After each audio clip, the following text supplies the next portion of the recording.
In the busy city of Lagos lived two inseparable friends named Daniel and Tunde. They grew up together in the same neighborhood in Surulere. From childhood, they were always seen together. They went to the same primary school and later even attended the same polytechnic. People in their street used to say that Daniel and Tunde were not just friends, they were brothers. Daniel was calm, quiet, and very responsible. He always thought carefully before making decisions. Tunde, on the other hand, was lively, confident, and loved by almost everyone. He could make friends anywhere he went. I think we should plan this carefully. Always so serious, Daniel. Let's just go for it. Being responsible is important. And being confident gets things done. Maybe we can balance both. Where Daniel was quiet, Tunde was loud. Where Tunde rushed into things, Daniel always stopped to think first. Their different personalities balanced each other perfectly. Right, let's check it first. They opened a small mechanic workshop along a busy roadside in Mushin. At first, business was very slow. Some days they would sit for hours without any customer. After finishing school, life in Lagos was not easy for them. Jobs were hard to find, and both of them struggled for a while. Instead of waiting endlessly for employment, they decided to start something of their own. But Daniel was hardworking and careful with money, while Tunde was very good at talking to people and attracting customers. Slowly, the workshop began to grow. Drivers started recommending them to others, and their reputation spread around the area. Welcome. We'll have this ready in no time. Thank you. A friend recommended you. Fantastic. We appreciate the trust. Everything looks solid. Almost done. Great service. I'll tell my friends. Within 2 years, the small roadside workshop had turned into a proper mechanic shop. They were finally beginning to make real money, and their future looked promising. Daniel, a friend is throwing a birthday party in Lekki tonight. You should come. A party sounds great, but I'm not sure. Come on, it'll be fun. Good food, drinks, and good vibes. All right, I'm in. Let's go. Great. This way. Daniel didn't like crowded parties and loud music. I don't know, Tunde. You know I don't like crowds. Come on, Daniel. It'll be fun, I promise. But the music is always so loud. But Tunde kept persuading him until he Yes, let's go. This party is on fire. Totally. The music is perfect. Let's hit the floor. You got it. While moving around greeting people, Tunde suddenly noticed a beautiful woman standing near the balcony. Hey, everyone. Hi there. Your name is? Ada. Ada. I had to come say hello. Well, I'm glad you did. Me too. Hi there. I couldn't help but notice you from across the room. Oh, hello. The view from here is quite something. It is. But I think the best view is right in front of me. Smooth. My name is Tunde. Nice to meet you, Tunde.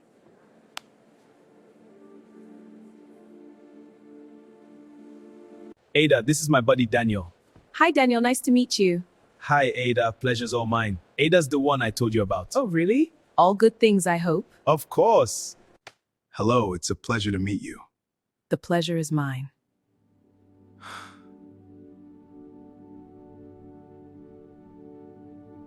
Ada, we're so glad you could come over. Thanks for having me. Your place is lovely. Make yourself at home. I will, thanks. We're watching a movie later. Want to join? I'd love to.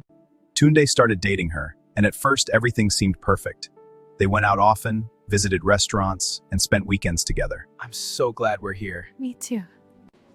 To us, this is perfect. To us, I feel so lucky. Me too. I love our time together. It's magical. I can't wait for more. Hey guys, brought you something. Ada, you're the best. Wow, thanks, Ada. Go on, dig in. This is delicious. Yeah, it really hits the spot. I'm glad. See you soon. I brought some fresh food for you too. Ada, you're a lifesaver. Thanks. This is amazing. You shouldn't have. It's my pleasure. See you soon. Whenever Tunde stepped out to attend to customers or run errands, Ada and Daniel would find themselves talking. So Daniel, what's your family like? We all dream big. That's beautiful. I dream of traveling. I'd love to see the world. Tunde's gone on an errand. It's nice to have a moment to talk. Yeah, it is. How are things with your family? It's been tough, but my dreams keep me going. I understand. Let's make time to talk more. It's funny how we always end up talking. Yeah, not just about work, about real stuff. Like family or what we want from life. Exactly. Our dreams and the future. I brought you something, Daniel. Oh, thank you. That's very kind. It's no trouble at all. I appreciate it. You always seem to get what I mean. I try to listen carefully. It's not like that with Tunde. He doesn't listen the same way? No, you give better advice. Daniel listened carefully whenever I spoke, and he gave thoughtful advice.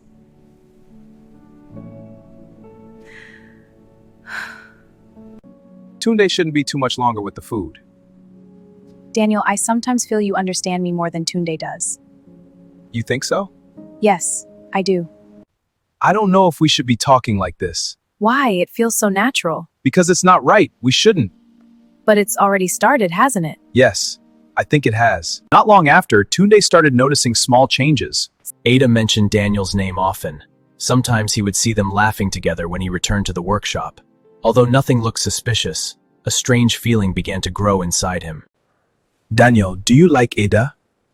Ada is your girlfriend. I trust you like a brother.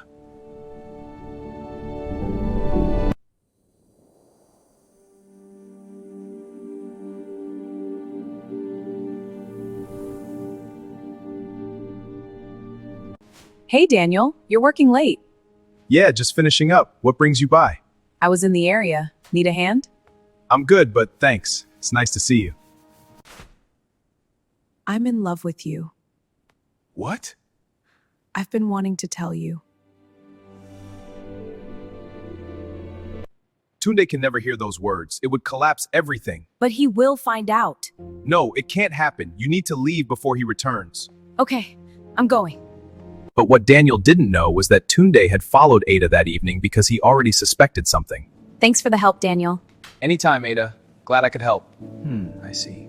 Tunde arrived just in time to hear her confession. I have feelings for you, Daniel. Anger exploded inside him. How could you betray me? Daniel tried to explain that nothing had happened, but Tunde was too angry to listen. Daniel, what is this? I knew it! No, nothing happened. I swear. Liar, I saw you! Tunde, please, listen to me. I'm done listening. Stop! This is crazy!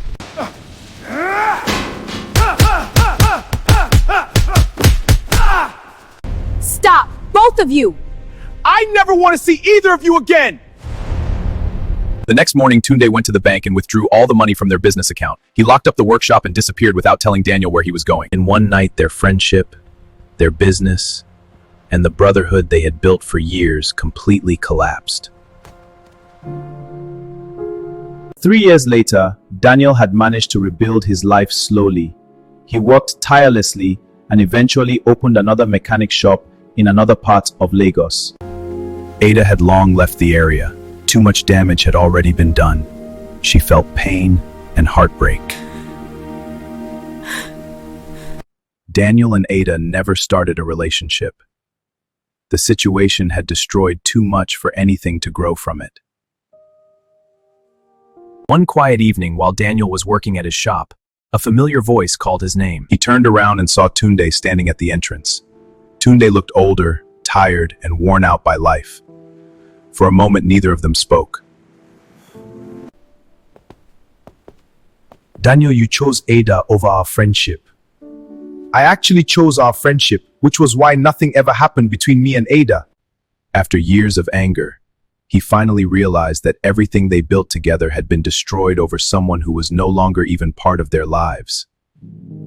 Then slowly they both laughed, not because everything was suddenly okay, but because they finally understood how easily jealousy and pride could destroy something precious. Some friendships survive anything. We've been through a lot, but our friendship is still strong. Nothing can break us, brother. Please follow and like for more interesting stories like this.